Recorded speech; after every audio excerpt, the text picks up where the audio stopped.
দেশে বর্তমানে জঙ্গি তৎপরতা নেই, কিছু চরমপন্থী সংগঠনের অস্তিত্ব আছে, এমনটা জানিয়ে স্বরাষ্ট্রমন্ত্রী সালাউদ্দিন আহমেদ বলেছেন, বিগত ফ্যাসিবাদী শাসনের সময় রাজনৈতিক ফায়দা হাসিল আর বিরোধীদের দমনের হাতিয়ার হিসেবে জঙ্গিবাদ শব্দটিকে ব্যবহার করা হতো। এদিকে প্রধানমন্ত্রী উপদেষ্টা ডাক্তার জাহেদ-উর-রহমান বলেছেন, দেশে জঙ্গি আছে, তবে উদ্বিগ্ন হওয়ার মতো কিছু নেই। দুপুরে রাজধানীতে আলাদা দুটি অনুষ্ঠানে এসব কথা বলেন তারা।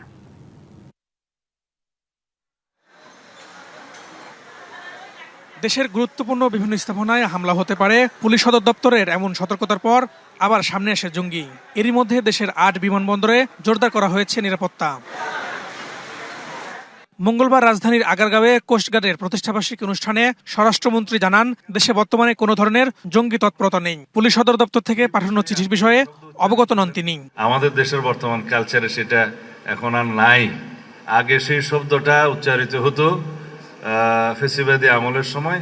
তারা নিজস্ব রাজনৈতিক ফায়দা হাসিলের জন্য এগুলোকে হাতিয়ার হিসাবে তারা ব্যবহার করত। তবে সচিবালয়ে প্রধানমন্ত্রীর তথ্য ও সম্প্রচার বিষয়ক উপদেষ্টা বলেন, দেশে জঙ্গি আছে, তবে তা নিয়ে খুব বেশি উদ্বিগ্ন হওয়ার কিছু নেই। জঙ্গিবাদ জিরো কোঠায় নিয়ে আসা আমাদের লক্ষ্য, সেটা কতটা পেরে উঠবো আমরা জানি না, কিন্তু আমরা চেষ্টা করব জিরোর কাছে নিয়ে আসার জন্য, কারণ আমরা এই প্রবলেমটা স্বীকার করি এবং এটা অনেক বেশি বাড়াতে চাই না। কারো কারো স্বপ্ন ছিল এখানে এক ধরনের বিশেষ শরিয়া ভিত্তিক রাষ্ট্র কায়েম করবেন, কিছু কিছু মানুষের এই ধরনের চিন্তা ছিল। শেষ পর্যন্ত সেটা না হয়ে যেহেতু বাংলাদেশ একটা উদার গণতান্ত্রিক পথে গেছে, সেটা কারো কারো ভালো নাও লাগতে পারে। হ্যাঁ, দেশের ভেতরে আছে এবং তাদেরকে পেট্রোনাইজ করার মতো মানুষ বাইরেও থাকতে পারে। আমি জাস্ট অ্যানালিস্ট হিসেবে বলছি যে জঙ্গিবাদের অভিযোগে যারা কারাভোগ করছেন তাদের নজরদারিতে রাখার কথাও জানান তিনি।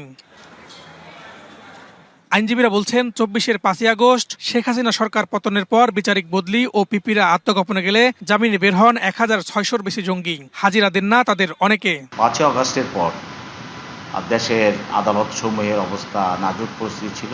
সেখানে পুলিশি ব্যবস্থাটা ভেঙে পড়েছিল এবং অনেক বিচারক আত্মগোপনে চলে যায় এবং এখানে যারা পাবলিক প্রসিকিউটর ছিল তারাও আত্মগোপনে চলে যায়।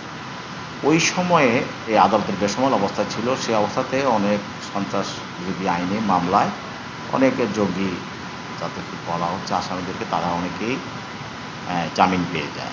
বেশিরভাগ আসামি তারা হাজিরা দিচ্ছে না, তো ওদের বিরুদ্ধে পলাতক আছে। তো ওদের বিরুদ্ধে পরবর্তীতে হাজিরা না দেওয়ার কারণে তাদের বিরুদ্ধে গ্রেপ্তারি পরোয়ানা জারি করা আছে।